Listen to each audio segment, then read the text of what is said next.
मैं Ramniwas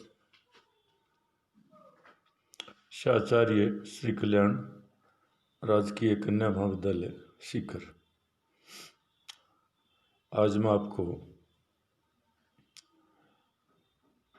M N राय के संगठित लोकतंत्र या फिर कहना चाहिए मौलिक लोकतंत्र पर उनके जो विचार थे उनके बारे में बताऊंगा, चर्चा करूंगा।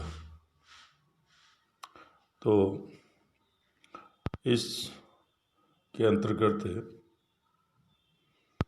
इसको विस्तार पूर्वक समझने के लिए इसको अलग अलग प्रकार से मैं कई भागों में बांट रहा हूँ, और ये जो प्रत्येक भाग है इस पर आपको अपना ध्यान केंद्रित करना है। सबसे पहले मैं ले रहा हूँ जो उनका मौलिक लोकतंत्र या फिर कहना चाहिए संगठित लोकतंत्र है, वो दल विहीन लोकतंत्र है। राय दल प्रणाली के विरुद्ध थे। उनके मौलिक या संगठित लोकतंत्र में दलों का कोई स्थान नहीं था। वो दल प्रणाली के जैसे ऊपर हमने ये आपको बताया कि वो दलों के विरुद्ध थे, उनके जो संगठित लोकतंत्र उसमें दल का कोई स्थान नहीं था। तो ये खास बात है यहाँ पर। इसमें लोकतंत्र की मूल इकाई जन समितियाँ होंगी जो स्थानीय समुदाय द्वारा निर्वाचित होंगी। इस व्यवस्था में शक्तियाँ एक जगह केंद्रित नहीं होंगी और राज्य व्यक्ति की स्वतंत्रता में साधक होगा, बाधक नहीं।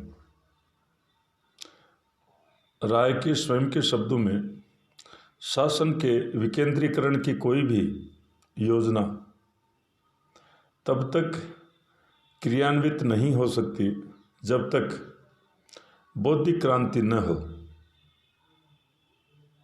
हो जाए तथा व्यक्ति ये अच्छी तरह से समझ ले कि अपने भाग्य का निर्माता वह स्वयं ही है।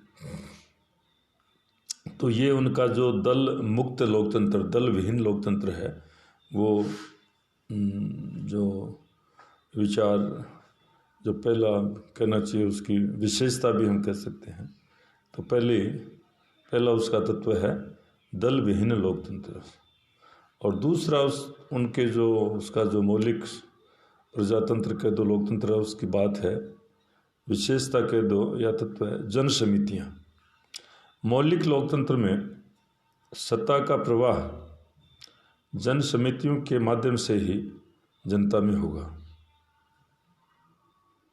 ये जन समिति जो जनता की समितियाँ ही होंगी एक प्रकार से, और जो सत्ता है वो उसका ऊपर से नीचे या नीचे से ऊपर जाना समितियों के माध्यम से ही होगा। प्रवाह का माध्यम ये समितियाँ बनेंगी। जन समितियाँ ही नवमानववाद की राजनीतिक अभिव्यक्ति है। ये राजनीतिक पाठशालाएँ हैं, क्योंकि जन समितियों में सब लोग भाग लेंगे। स्थानीय स्तर पर जो भी जिस समिति के सदस्य होंगे या समिति के लिए जो अपना प्रतिनिधि चुनेंगे, तो वो उन पर उनका गतिविधियों में भाग लेना आवश्यक है। तो जब वो गतिविधियों में भाग लेंगे, उसमें हाथ बटाएंगे, तो निश्चित रूप से राजनीतिक जागरूकता आएगी और कहना चाहिए कि ये पाठशालाएँ सिद्ध होंगी। जन समितियाँ जनप्रतिनिधियों पर सतत निगरानी रखेंगी। ये जन समितियाँ जो भी प्रतिनिधि चुनकर जाएंगे उन पर, और आवश्यकता होने पर उन्हें वापस बुलाने का काम भी करेंगे, रिकॉल। जन समितियों का निर्माण जैसे उन्होंने बताया कि इस प्रकार से किया जा सकता है। 50 मतों पर 18 वर्ष से अधिक आयु के जो स्त्री पुरुष हैं उनके द्वारा 1 वर्ष के लिए 50 मतों पर एक प्रतिनिधि चुना जाएगा। इस पर उपमंडलीय, ये जो जन समिति है नीचे वाली, इस पर एक और मंडल लेवल पर एक उपमंडलीय तथा जिला लेवल पर जिला जन समितियाँ होंगी। इस प्रकार से जैसे हमारा पंचायत राज है ना, ग्राम स्तर पर ग्राम पंचायत, फिर उसका अगला जो आता है पंचायत समिति, जिसमें बहुत सी ग्राम पंचायत, और फिर जिला स्तर पर जिला प्रमुख। तो इस प्रकार से ये भी प्रांतीय जन समिति, ये जो 3 स्तर हैं, उससे फिर ऊपर का जिला के बाद में प्रांत आता है। तो प्रांतीय जन समिति, प्रांतीय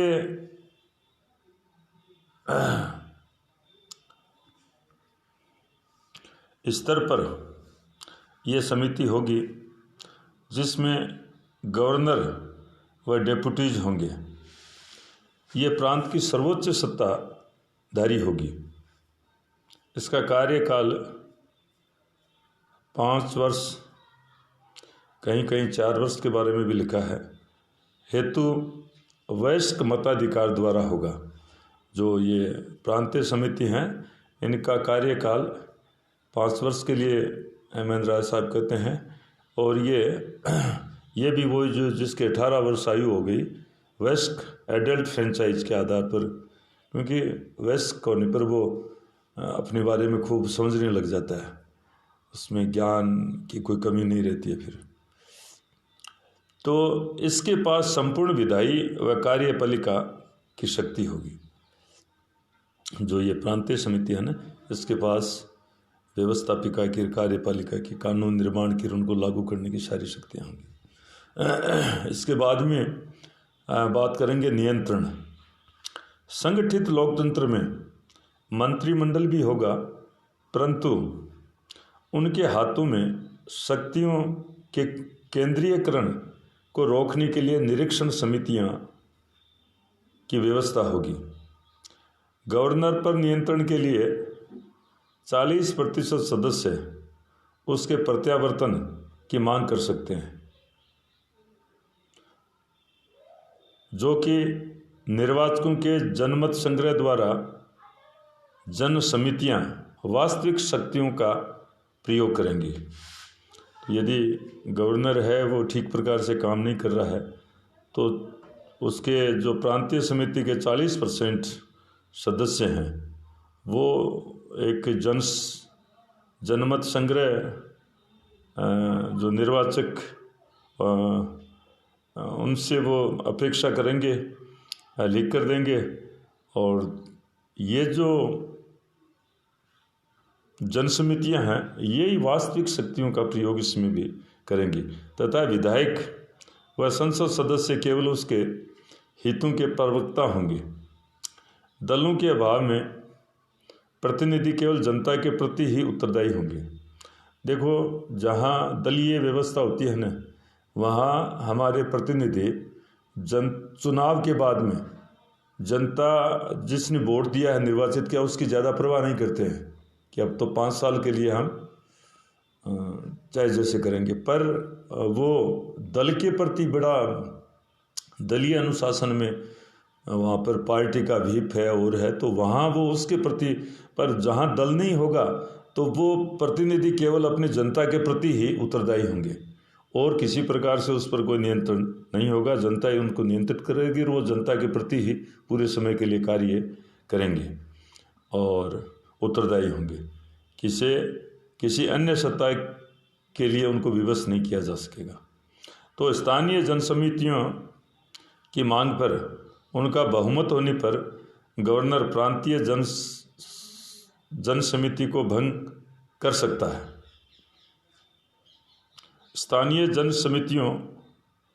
समितियां जो समस्त मतदाताओं के 1/3 भाग का प्रतिनिधित्व करती हों, किसी भी प्रांतीय विधि निर्माण हेतु जनमत संग्रह की मांग कर सकती हैं। तो ये इसमें और भी बहुत अच्छा। तो जो जन समितियां हैं और उनके माध्यम से जनमत संग्रह की भी बात आती है, और मतदाताओं का कहाँ 40%, कहीं 1/3%, तो ये और रिकॉल करना, वापस बुलाना, तो ये एक प्रकार से कहना चाहिए कि जो संगठित लोकतंत्र है उस पर ये जन समितियाँ हैं, स्थानीय स्तर की, छोटे छोटे स्तर की और फिर प्रांतीय, उन सब में, तो ये एक प्रकार से वो उनको पूरा नियंत्रित करेंगे। और इन जन समितियों के माध्यम से जनप्रतिनिधि हैं वो जनता के प्रति निश्चित रूप से उत्तरदायी रहेंगे।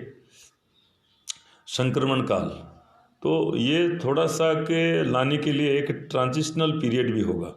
राय का कहना था कि दलीय लोकतंत्र से मुक्त लोकतंत्र एक दिन में नहीं आ सकता, एक झटके में नहीं आ सकता, एक दिन में नहीं आ सकता।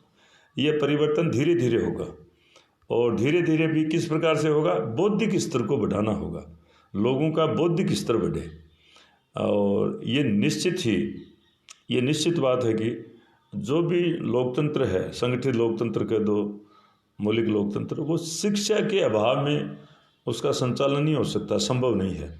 संक्रमण काल में अधिनायक तंत्र ही इसकी सभी प्रकार की कमियां, अधिनायक तंत्र में एक बार चाहे कितने भी अपूर्णताएं, कमियां हो, वह असफलताएं के होने पर भी अपनाए जाने योग्य है।